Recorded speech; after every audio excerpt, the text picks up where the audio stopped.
میں نے دیکھا ادھر ماں کی میت ہے، ادھر بیٹا سویا ہوا ہے، ادھر باپ کی میت ہے اور لوگ سوئے ہوئے، بیٹے سوئے ہوئے۔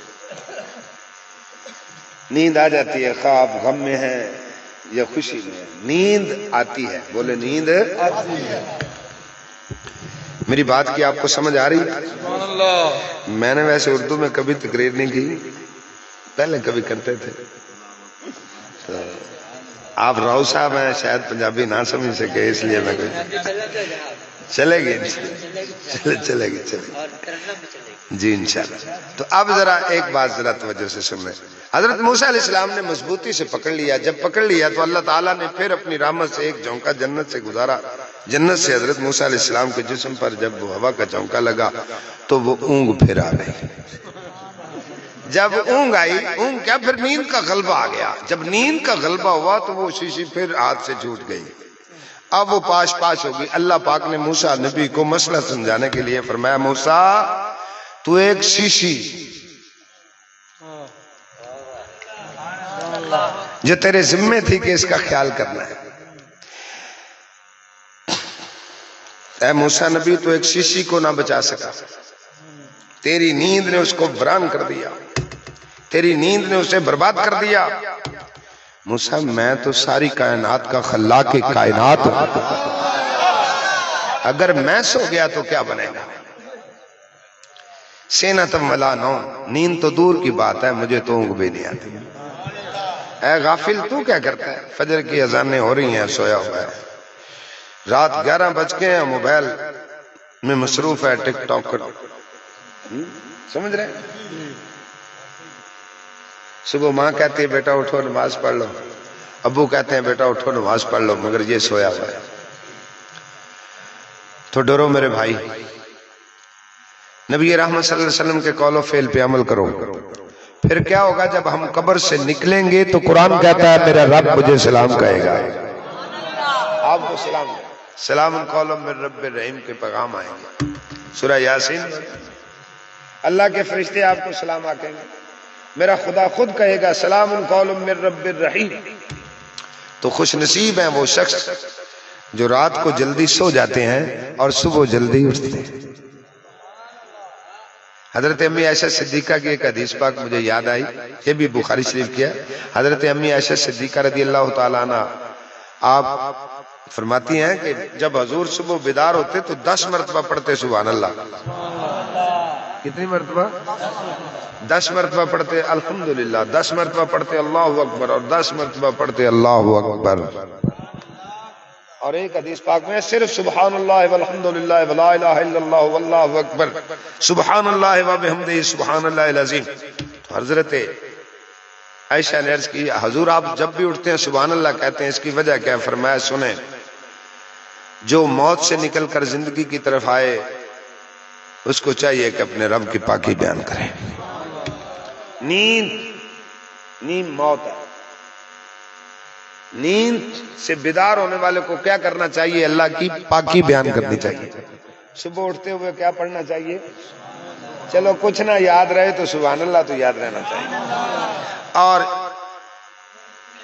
امام بصیری رحمت اللہ تعالی علیہ سبحان اللہ آپ فرماتے ہیں جب میں نے یہ حضور کی حدیث پاک پڑھی نا، اس کے بعد میں نے تو اپنا بچھونا اوڑھنا بھی سبحان اللہ کو بنا لیا، یعنی زندگی میں سوائے نماز اور قرآن کی تلاوت کے ہمہ وقت میں سبحان اللہ سبحان اللہ سبحان اللہ ہی پکارتا تھا۔ تو پھر کیفیت کیا ہوئی کہ حضور خواب میں آ گئے، حضور خواب میں آ گئے۔ چلو خیر، میرے بھائی دعا کرو کہ اللہ تعالیٰ ہمیں جلدی اٹھنے کی توفیق نصیب فرمائے اور نماز با جماعت ادا کرنے کی توفیق نصیب فرمائے۔ اب میں اپنے موضوع کی طرف آتا ہوں۔ خالق کائنات نے قرآن کریم جو میرے عنوان جمعے لگایا میرے بھائیوں نے، وہ کیا ہے؟ عظمت والدین، ماں باپ کی شان، کیونکہ یہ گھر کا پروگرام ہے لہذا ایسے ہی مسائل ہونے چاہیے۔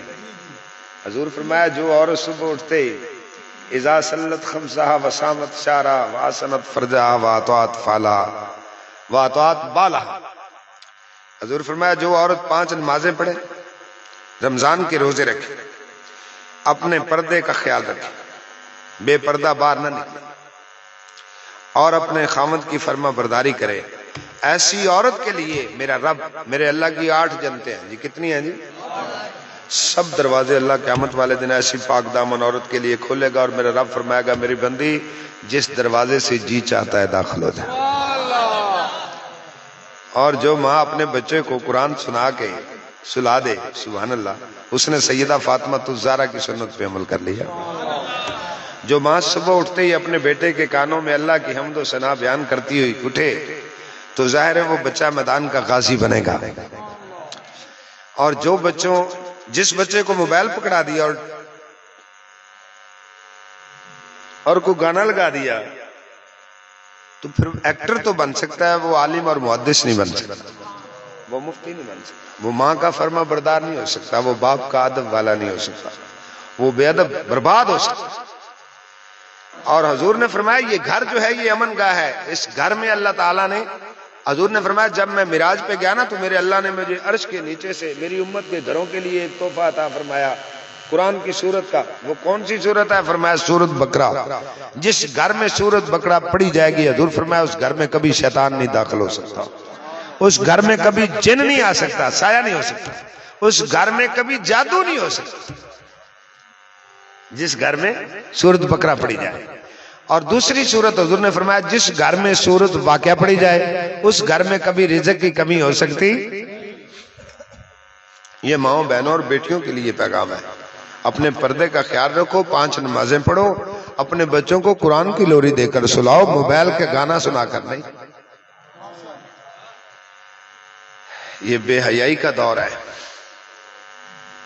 ایمان بچانا بہت مشکل ہے.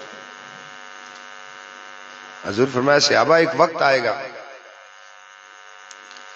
اگر آج تمہارے دل میں تھوڑا سا بھی ایمان کمزور ہوا تو برباد ہو جاؤ گے. اور ان دنوں میں اگر ایک رائی کے دانے جتنا بھی ایمان ہوا اور اس نے اپنے آپ کو قائم رکھ لیا تو اللہ اس کے ایمان کو قبول فرما لے گا.